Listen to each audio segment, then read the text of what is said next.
तो चलिए मैं आप लोगों को सबसे पहले कुछ टिप्स के बारे में बताता हूँ कि 9th और 10th की पढ़ाई में हमें क्या टिप्स फॉलो करना चाहिए। सबसे आसान टिप्स जो कि मैं एवरेज स्टूडेंट्स को देना चाहूँगा, नॉट कि जो बहुत ही स्मार्ट हैं और जो बहुत ही वीक है। मैं उन बच्चों की केयरिंग ज़्यादा करता हूँ जिनके कह सकते हैं कि डिज़ायर अच्छा हो और रिजल्ट अच्छा नहीं आ रहा हो, जो कि मेरे टाइम में मेरे साथ होता था। मैं उस एक्सपीरियंस को झेला हुआ हूँ कि मेरे रिजल्ट उतने अच्छे नहीं आते थे, फिर भी मेरी डिज़ायर रहती थी कि हाँ मैं कुछ अच्छा करूँ। तो उसके लिए मैं आपको बता देता हूँ। देखिए, लाइफ में कोई भी चीज़ अगर आप पा रहे हैं या गेट कर रहे हैं तो उसकी सबसे बड़ी रीज़न होती है कि आपने उस चीज़ के बारे में कितना सोचा है, ना कि ये कि आपने उसमें कितना मेहनत किया है। क्योंकि कभी कभी मेहनत करना आपका आउटपुट नहीं देता है, लेकिन अगर आपने उसमें कह सकते हैं कि थिंक किया है, उसके पीछे अपनी पूरी दिमाग की एनर्जी को लगाया है, तो फिर वो आपको मिलेगा ही मिलेगा। तो 9th-10th की जितने भी बच्चे हैं वो जब भी पढ़ाई करते हैं या जब भी अपने क्वेश्चंस बनाते हैं तो उनको यही रहता है कि मेरे मैथ्स में नंबर कितने आए, या मेरा मैथ्स ख़त्म होगा कि नहीं ख़त्म होगा। मैं मैथ्स का चैनल को लेकर के ये चालू किया हूँ, इसलिए मैं टॉक अबाउट ओनली मैथ्स करूँगा। और जिन बच्चों को मैथ्स को लेकर के प्रॉब्लम है वही इसको ज़्यादा समझ पाएंगे अच्छे से कि जब हम मैथ्स बनाते हैं तो हमें हमेशा दिक्कत ये होती है कि बोर्ड पे जब टीचर्स क्वेश्चंस करते हैं और किसी चैप्टर या किसी फॉर्मूला को हमने नहीं पढ़ा है तो हमें कुछ समझ नहीं आ रहा होता है। हम करें तो करें क्या, हमें लगता है कि हम फिर बना नहीं पाएंगे, हम क्वेश्चंस कर नहीं पाएंगे। ठीक है, टीचर बता रहे हैं, हमें कुछ समझ ही नहीं आ रहा है।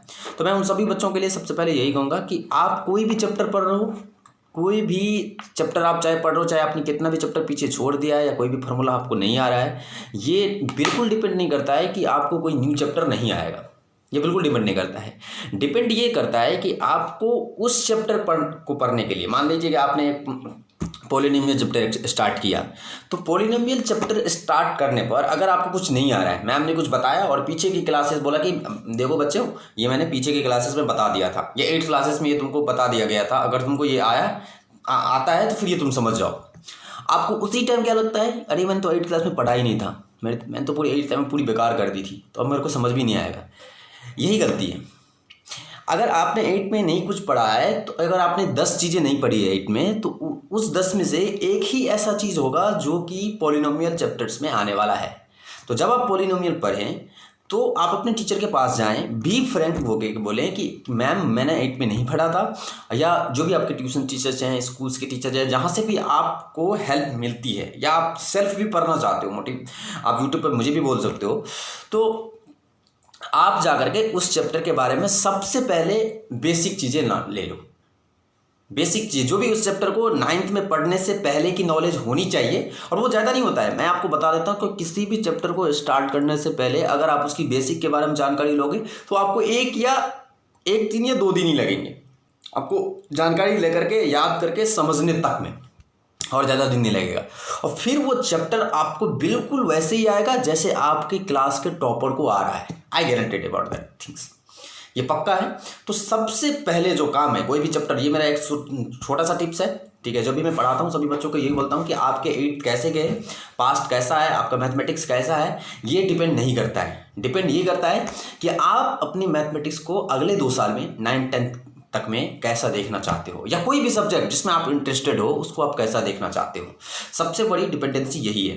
तो आप लोगों को हमेशा ये चीज़ का ध्यान रखना है कि जब भी कोई चीज़ पढ़ो तो उसके पीछे एक इमेजिनेशन बनाओ कि हाँ मेरा 2 साल के बाद ऐसा होगा। वो फॉल्स इमेजिनेशन होगा, पूरी तरह से वो फॉल्स है, कोई बात नहीं है कि वो एकदम 100% ट्रू ही होगा, लेकिन उस इमेजिनेशन को जब आप क्रिएट करते हो अपने माइंड पे, तो एक एनर्जी आपके अंदर क्रिएट होता है, जो एनर्जी आपको पुशअप करता रहता है कि यू कैन डू।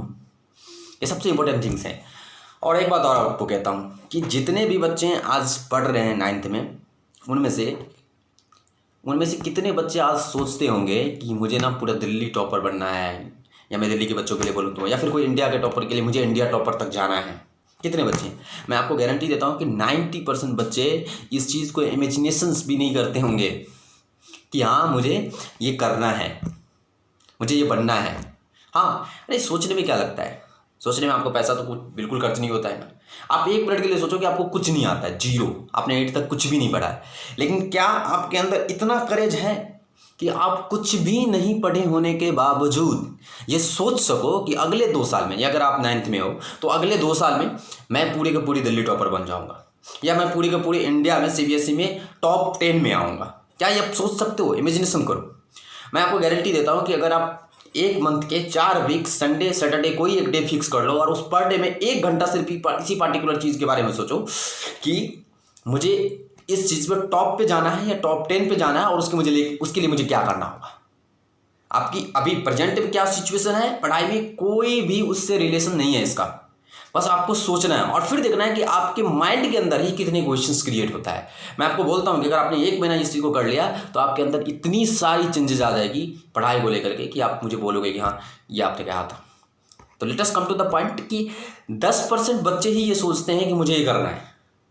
तो उन 10% बच्चों के लिए समझ लो कि 90% बच्चे कंपटीशन से बाहर आ गए हैं, कंपटीशन से बाहर आ गए। अब उसी 10% बच्चे में से बहुत ही कम बच्चे, उसका भी आधा वाले लोग, 10% का भी 50% बच्चा जो होता है उस चीज़ को लगातार सोचता है।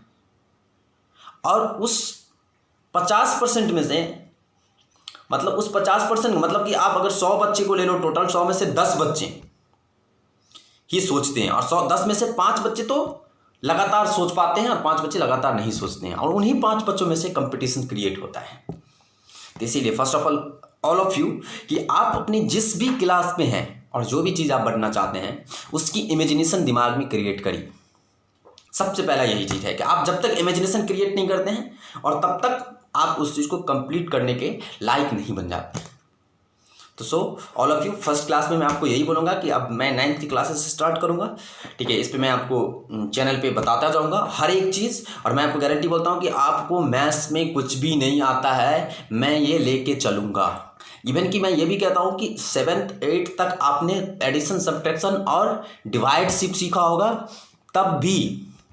और आप मेरे साथ जुड़े रहिए, मैं आपको गारंटी देता हूँ कि 1 मंथ की क्लास में आपको पता चल जाएगा कि आपने कुछ भी नहीं पढ़ा था फिर भी आप अपनी क्लास में, जो कि मैं बहुत सारे बच्चा पढ़ा चुका हूँ, 200-300 स्टूडेंट को मैं पढ़ा चुका अभी तक, मुझे उसमें से 90% बच्चे ऐसे लगे हैं जो कि मैथ्स में 45-50 तक जाते जाते अपना दम तोड़ देते हैं। उनको बोलते हैं, लगता है कि मेरे को 50 से ज़्यादा आ ही नहीं सकता, क्योंकि उनकी 6th या 7th या 6 से समझ लो या 7th समझ लो लगातार उसका यही आ रहे हैं। और एक ईयर में मान लो कि अगर आप 2 एग्जाम देते हो तो कम से कम 6-7 एग्जाम में अगर उनका ये आया तो उनका माइंड मेकअप हो जाता है कि मेरे को यही आएगा। तो सबसे बड़ा प्रॉब्लम जो है आपकी माइंडसेट पे है।